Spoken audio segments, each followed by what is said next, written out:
sommes. Alors, on démarre par Nord-Sud quotidien, puis après le Télégramme. Nord-Sud quotidien, que se propose-t-il d'aborder, de décortiquer, d'apprécier à la une de ce canard, Maury? Oui, le journal qui écrit en manchette système partisan, l'UDBN rayé de la carte politique. Cela vous interpelle? Je voudrais. Ce quotidien n'a pas été le seul à l'écrire, hein. D'autres l'ont écrit, mais autrement. Autrement, on peut lire par exemple l'UDBN, c'est fini. Oui, à la une de la cloche. Oui, je voudrais dire que ça se sait. C'est-à-dire que... inutile d'en parler, vous inutile d'en parler, ça se sait. L'UDBN rayé de la carte politique, aujourd'hui, ou du moins depuis plusieurs années, on est allé vers cette réforme qui consistait donc à mettre ensemble, à fédérer certains partis politiques et à donner corps aux grands ensembles politiques. Et donc, aucun parti ne peut continuer par aller de façon solitaire si il fusionne, si ce parti-là adhère à cette réforme de se mettre ensemble, c'est forcément que le nom du parti disparaît, mais le parti, les membres de ces partis-là, les têtes de pont de ces partis existent, mais dans un grand ensemble pour participer et continuer par faire vivre le grand ensemble qui sont BR et UP. Donc autant qu'ils sont ces partis-là qui sont rentrés dans ces fusions-là, sont leur nom, on peut dire leur nom est rayé de la carte politique. Mais les membres de ces partis-là, les têtes de pont de ces partis-là, continuent pas à animer la vie politique d'une manière ou d'une autre et continuent d'apporter leurs mots, leur voix aux bonnes marches du grand ensemble dans lequel ils ont décidé de rentrer. La rédaction de Raoul Oussounou vous dira qu'elle partage votre avis quand elle...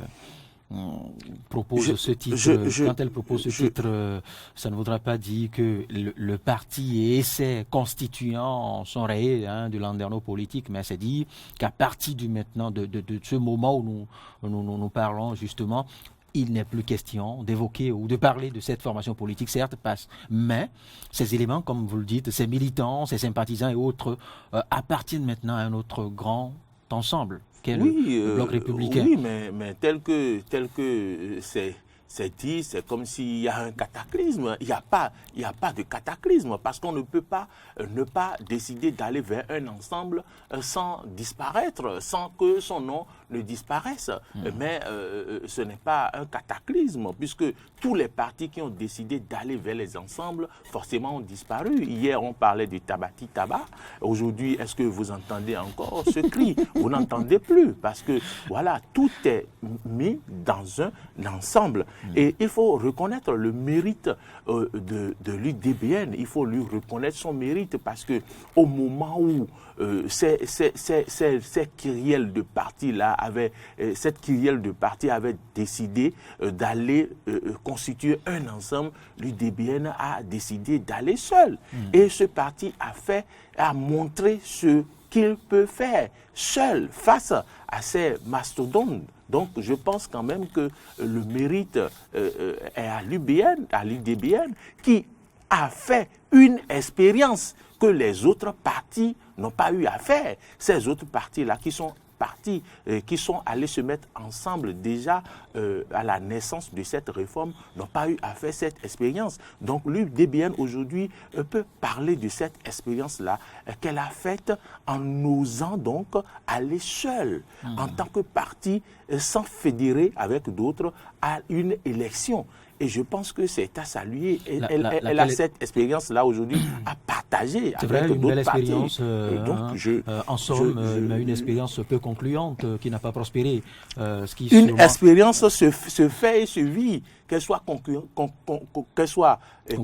ou pas, vous avez le mérite de partager votre expérience et d'en parler. Parce que aller seul à une élection, c'est une stratégie, c'est de l'argent. Autrement dit, qui ne risque rien à rien, dit-on. Qui ne risque rien à rien, c'est beaucoup de choses. Donc aujourd'hui, quand même, ça reste dans nos mémoires que oui, ce parti-là a fait cette expérience-là. Et donc, ces partis qui naissent, qui sont nés hier, ou ces alliances qui sont en train de naître, peuvent donc, si ils ont besoin d'une expérience, de savoir ce que les stratégies utilisées par l'UDBN pour en arriver seul aux élections, l'UDBN pourrait partager avec eux. Donc, c'est une expérience vécue. Qui connaît et qui a une très belle connaissance de ce dont il parle, ça j'avoue, et derrière cette revendication des acquis de l'expérience. En tout cas, je ne revendique pas les acquis, mais je suis en train de montrer quand même qu'il y a une expérience qui a été faite. Donc que nul ne peut dénier à l'UDBN. Que par exemple, celui qui gonfle, celui qui continue de tonifier ses muscles n'a pas encore eu à faire. C'est de la provocation. On ne peut pas l'empêcher non plus de continuer à tonifier ses muscles. Il n'a qu'à tonifier ses muscles seulement. Mais nos journaux écrivent des choses. Oui. Parfois, il y a des titres très, très intéressants. Nos journaux écrivent des choses. Non, mais vous savez, parfois, quand ils veulent provoquer, ils y mettent la manière. Ils édulcorent. Pendant ce moment où les autres partis réfléchissent à voir comment il faut faire pour se mettre dans les ensembles et tout, on trouve que lui, il tonifie ses muscles. Le film, c'est choisi, dis-donc. Oui, c'est choisi, évidemment. C'est un choix, la vie. Alors, on parcourt maintenant le télégramme. Oui, le télégramme ce qui retient l'attention, c'est bien, on ne peut pas ne pas parler, c'est bien cette affaire de 10 kg de drogue saisie à l'aéroport de Cotonou. Et ce qui choque un peu, c'est peut-être l'implication entre griffes, je veux dire, parce qu'en attendant que la justice ne fasse son affaire, on indexe 4 policiers, dont des officiers, 2 agents des eaux et forêts arrêtés et déposés en prison. Comme on pourrait le constater, Freddy Loïs d'abord, depuis plusieurs années, on remarque quand même qu'il y a cette affaire de drogue, on ne passe pas 2 mois ou 3 mois pratiquement sans qu'on ne révèle une affaire de drogue au Bénin. Et cela amène même des gens à parler de plateformes de drogue et autres. Mais je pense quand même que on remarque que face à la lutte, les forces de sécurité publique, les structures impliquées dans la lutte contre la drogue, le trafic de drogue, cette structure-là est prompte et fait son travail comme il le faut. Parce que malgré l'infiltration de ces trafiquants au Bénin, les réseaux, ces structures arrivent à démanteler les grands réseaux qui existaient. Ce qui n'était pas le cas, les grands réseaux qui existent sur le territoire national et qui transitent par ici. Donc, ces structures-là arrivent à démanteler de plus en plus ces réseaux-là pour que le Bénin ne porte pas le nom de plateforme cette plateforme de trafic de drogue là, pour que le Bénin ne porte pas ce nom-là. Et vous voyez les efforts qui se font récemment, c'est plusieurs tonnes de cocaïne et encore le mardi dernier, c'est 10 kg et des agents qui sont impliqués. Je le dis forcément, s'il n'y a pas des gens impliqués, des gens bien placés, impliqués dans ce trafic-là, forcément, ça ne peut pas aboutir. Et je pense que pour pouvoir décourager ces gens de pratiques et ce trafic-là, il va falloir remonter à toutes les tentacules, ces personnes-là qui ont les mains impliquées, qui sont tapis dans l'ombre, qui occupent des postes insoupçonnés et qui sont impliqués dans ce trafic-là. Il va falloir commencer par mettre la main sur ces personnes-là pour donc arrêter le réseau dans se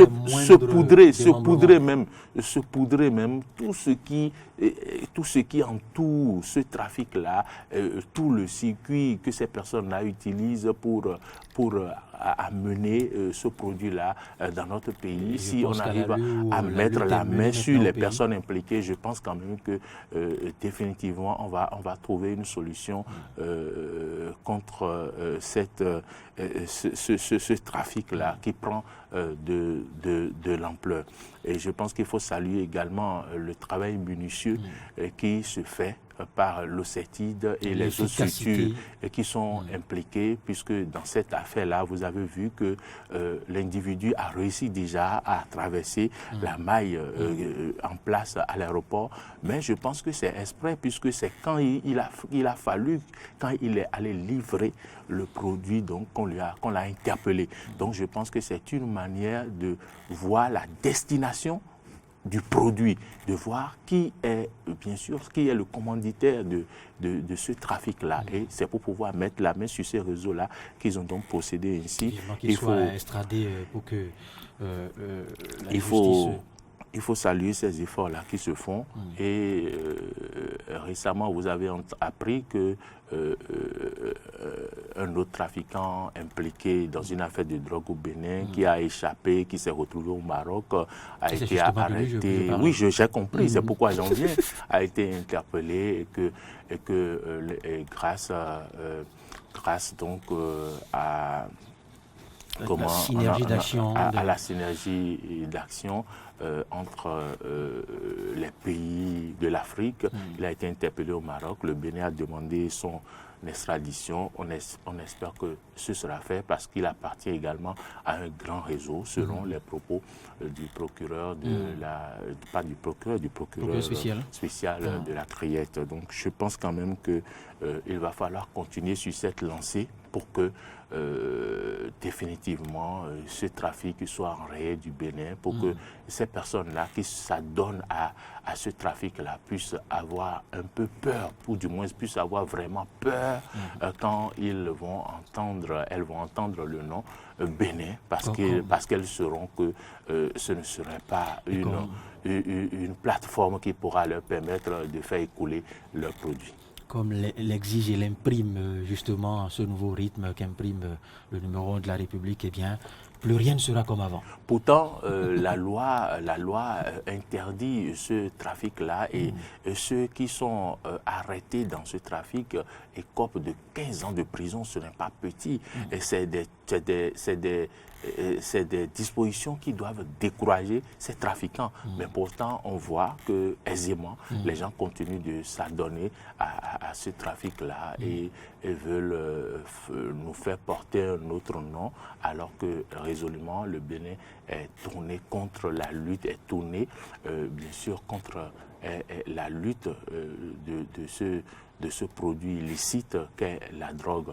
Donc je pense que désormais les dispositions sont prises pour qu'on n'observe plus ce trafic qui se faisait peut-être de façon aisée il y a encore quelques années.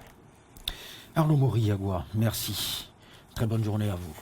Très bonne journée, Freddy Loïs. Vous en avez encore Vous avez évoqué un sujet qui concerne ceux-là qui aident les enfants. Oui, ces sentinelles, ces amis. À traverser les routes pour pouvoir accéder à leur école. Et je pense qu'au-delà même d'un commentaire, il faudra leur consacrer un dossier. Forcément. Pour leur rendre un hommage mérité. Parce qu'ils contribuent à la sécurité de nos enfants. ces amis qui aident nos amis, qui aident les enfants, les écoliers des collèges et lycées à passer de l'autre côté de chaque route. Et j'en ai constaté encore ce matin, un peu après Calavi, à Diagbo et autres. Le seul hic est que tout le monde n'est pas patient au fait pour leur accorder ces quelques minutes. Même pas. Est-ce que ça fait même une minute? À peine quelques secondes, oui. Le temps que les enfants passent de l'autre côté. Oui. Mais parfois, il est su, ces amis dont je parle, est su des insultes et tout, parce que pour d'autres qui sont déjà en retard, ils pensent que c'est perturbateur de la circulation. Oui. Mais c'est important. Il en va de la quiétude, de la sécurité, de la vie. Des enfants. Du suivi des enfants. Oui, absolument, puisqu'il y a des enfants qui se font ramasser par des voitures, des motos sur le chemin de l'école. Et je pense quand même qu'il va falloir que chaque Béninois intègre cela, que les enfants doivent traverser le chemin de l'école. Et que quand on voit des piétons s'engager sur la route, on doit pouvoir leur céder automatiquement le passage, s'arrêter ou freiner pour que ces personnes-là puissent traverser la route. C'est parce que les Béninois ne l'intègrent pas assez suffisamment qu'on observe ces dérapages et qu'on observe, donc j'appelle dérapages, ces insultes, ces personnes-là qui foncent sur les gens, qui montent sur le bitume. Et je pense quand même qu'il va falloir qu'on l'intègre pour savoir que quand on voit des enfants qui veulent traverser la voie, j'ai vu des gens le faire spontanément. C'est vrai. Spontanément. C'est vrai. S'arrêter le faire. Il va falloir qu'on s'y habitue davantage afin que ça rentre dans nos habitudes au quotidien pour qu'on comprenne que quand on voit ces enfants aux abords des voies qui veulent traverser la route, il va falloir, avant même que la personne chargée de couper la route puisse nous interpeller, qu'on leur cède le passage spontanément. C'est quelques secondes. Nous interpeller. Et même s'il n'y avait pas un adulte, même s'il n'y avait pas un monsieur tel que ceux à qui nous rendons hommage ce matin, ben normalement, on devait de nous-mêmes nous arrêter et les laisser passer. Absolument. Absolument. Ça devait être un réflexe quand nous voyons un certain nombre d'enfants habillés en kaki ou en uniforme et qui veuillent traverser une route. Nous devons spontanément nous arrêter et leur céder on les affronte littéralement. Et c'est un effort. Les Béninois nous suivent. C'est cet effort-là qu'on les invite à faire davantage pour que nous revenions ici, pourquoi pas dans quelques mois, témoigner de ce changement de comportement, ce changement des habitudes chez nos concitoyens béninois. Oui, maintenant, le seul hic est que les autorités de Gbetagbo ou Kanglou, je ne sais pas. Non, ils doivent passer le message à ce monsieur qu'on ne peut pas faire traverser la route aux enfants à un cœur du carrefour. Non, mais à quelques mètres du carrefour ou après le carrefour. Voilà. Je pense que c'est un détail qui lui échappe. Je pense que ceux qui nous suivent vont passer le message aux responsables d'établissement de la zone de Kanglou ou à l'autorité, je dirais, locale, délégué, chef quartier ou chef d'arrondissement, quitte à ce qu'on lui passe l'information qu'il faut faire traverser la voie aux enfants, mais pas au carrefour. Après le carrefour, avant, un peu après le carrefour. Quel que soit l'emplacement de l'établissement. Même si l'établissement est très proche du carrefour, eh ben, c'est pas au carrefour même que l'exercice doit se faire. Mais avant ou après. Voilà. Merci Maurice. C'est moi. Bonne journée. Bonne journée à vous.